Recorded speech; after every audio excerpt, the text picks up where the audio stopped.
जो पत्नी, जो स्त्री अपने पति के सिवा सपने में भी पराये पुरुष का चिंतन ना करे, उसे पतिव्रता नारी कहा जाता है। जो अपने पति के सिवा पराये पुरुष को ना देखे गंदी निगाहों से, कहा तो ये गया है सपने में भी ना देखे, वो पतिव्रता है। जो अपने पति को भोजन कराकर भोजन करती हो, जो पति के जागने के पहले जागती हो, जो पति के नित्य चरण दबाती हो, जो पति की आज्ञा को परमेश्वर की आज्ञा मानती हो, ऐसी पत्नियां, ऐसी पतिव्रता नारी का दर्शन हो जाए तो सामने वाले के पाप नष्ट हो जाते हैं। ऐसी नारियों के दर्शन मात्र से। इतनी महिमा है नारियों की। नारियों की हमारे यहां कितनी महिमा है और नारियों का कितना सम्मान है। कहते हैं 10 पुरुष के बराबर एक स्त्री होती है, 10 पुत्रों के बराबर एक बेटी होती है, 10 पुत्रों के बराबर एक बेटी होती है। और एक लड़की को, एक स्त्री को, एक स्त्री की हत्या कर देने से, एक स्त्री की हत्या कर देने से, ध्यान से सुनना इस बात को, एक स्त्री की हत्या कर देने से आपको 100 ब्रह्म हत्या करने का पाप लगता है। 100 गौ हत्या या 100 ब्रह्म हत्या। ब्रह्म हत्या मतलब ब्राह्मण की हत्या। ब्राह्मण की हत्या और गाय की हत्या, 100 गायों की हत्या करना, 100 ब्राह्मणों की हत्या करना एक स्त्री की हत्या करने के बराबर होता है। मतलब देखिए हमारे शास्त्रों में, हमारे सनातन धर्म में नारी का कितना सम्मान है कि ये ब्राह्मणों की हत्या से भी 100 हत्या एक हत्या के बराबर। इसलिए नारी पर हाथ उठाने के लिए हमारे शास्त्र मना करते हैं। नारी पर हाथ उठाना पाप है। नारी को मारना नहीं। आजकल तो दहेज के नाम पर बेटी, बहू, बेटियों को जिंदा जला दिया जाता है। इन लोगों पर 100 गौ हत्या का पाप लगेगा, जो नारियों को मार डालते हैं दहेज के नाम पर, कहीं इसके नाम पर, कहीं उसके नाम पर। कोई भी नारी हो, छोटी हो, बड़ी हो, ब्राह्मण नारी हो, क्षत्रिय नारी हो, वैश्य नारी हो, शूद्र नारी हो, कोई नारी हो, सारी नारियों को यदि किसी ने नारी की हत्या कर दी, उसको 100 गौ हत्या का पाप लगेगा। इसलिए नारी पर हाथ उठाने की मनाही है। हाथ उठाया और मर गई तो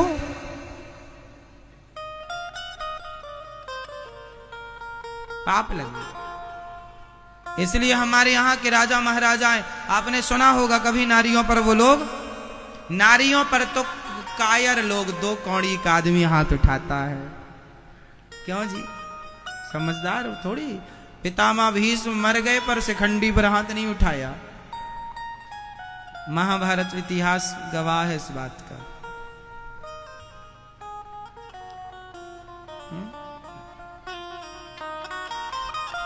इसलिए नारी निंदा ना करो, नारी नर की खान, नारी ने पैदा किए राम कृष्ण हनुमान।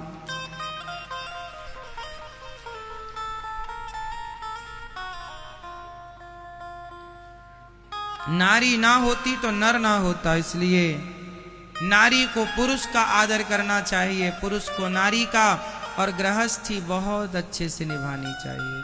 पत्नी पतिव्रता बन के रहे। अच्छा मुझे एक बात बताओ आप लोग, हमारे देश में हम लोगों ने पढ़ा है, सुना है कि हमारे देश में पहले सती प्रथा थी। ये बात सही है कि गलत है? जोर से, जोर से, जोर से। गलत है, गलत पढ़ाया गया है। इसको सही हम बताएंगे आपको। ये दास अनिरुद्ध इसको समझाएगा। हमारे धर्म को, हमारी संस्कृति को बदनाम करने के लिए गलत पढ़ाया गया। हमारे देश में सती प्रथा कैसे थी? यदि सती प्रथा थी तो दशरथ जी मर गए तो माता कौशल्या को सती हो जाना चाहिए था, क्यों नहीं हुई? उत्तर दीजिए वो लोग जो कहते हैं कि भारत में सती प्रथा थी। यदि सती प्रथा थी तो दशरथ जी के मरने में कौशल्या मां सती क्यों नहीं हुई? उत्तर दो। है उत्तर आपके पास? यदि सती प्रथा थी तो कौशल्या मां क्यों नहीं जली? कैकेयी मां क्यों नहीं जली? सुमित्रा मां क्यों नहीं जली? तो फिर ये सती प्रथा कैसे थी? आज मैं आपको विस्तार से बताऊंगा। इतिहास के पन्ने आप जो ना पढ़ सके वो आपको ये दास पढ़ाएगा। यदि सती प्रथा थी तो पांडु के मरने पर माता कुंती सती क्यों नहीं भई? यदि सती प्रथा थी तो पांडु के मरने पर माता कुंती सती क्यों नहीं भई?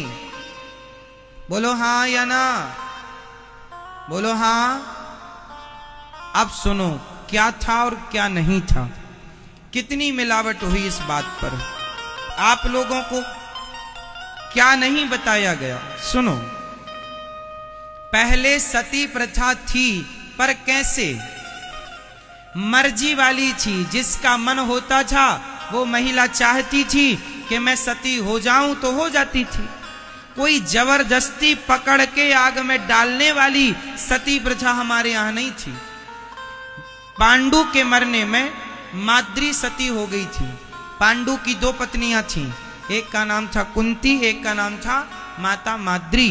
तो माद्री तो सती हो गई थी पर कुंती सती नहीं भई थी। मतलब नारियां स्वतंत्र हुआ करती थीं, मन होगा तो हो जाएंगी, नहीं होगा तो। कौशल्या मां स्वतंत्र थी, नहीं था मन तो। अच्छा, जो नारी अपने पति के साथ नहीं जलती थी तो क्या वो सती नहीं कहलाती थी? क्या वो पतिव्रता नहीं कहलाती थी? क्या माता कौशल्या और माता कुंती के पतिव्रता होने में कोई संदेह है? मेरी मां पति के साथ जलकर मर जाने का नाम ही सती नहीं। पति के बाद परमेश्वर में मन लगा देने वाली हर नारी पतिव्रता कहलाती है।